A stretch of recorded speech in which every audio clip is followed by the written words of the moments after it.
I feel like, all in all, there's a lot of skills that I've gathered here, and kind of all at once. So yeah, I would definitely endorse Hubbard Brook as a place to go for your summer experience. It's also in the White Mountains, which are beautiful, and I love being outside. 2940. I'm deploying tags on fledglings, black-throated blue warblers. Hey, calm down. Which is kind of a demanding physiological thing.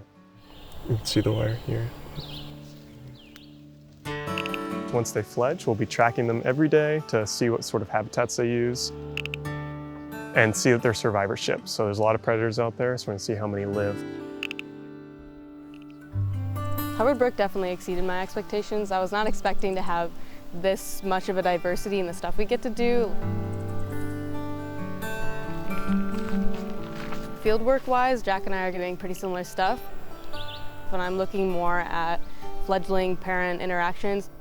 So I'm going to be recording behaviors of the parents, seeing how long they're taking care of the fledglings and how long they're feeding them, and like figuring out when the fledglings become independent. He was only there for about 2 seconds, which is pretty typical. They'll just go in to feed and then immediately leave to forage some more. One thing that's really great about Hubbard Brook is the diversity of skills you get. So like coming here, all the skills that you get are applicable to other ornithology jobs too. It's all just like a really fantastic experience.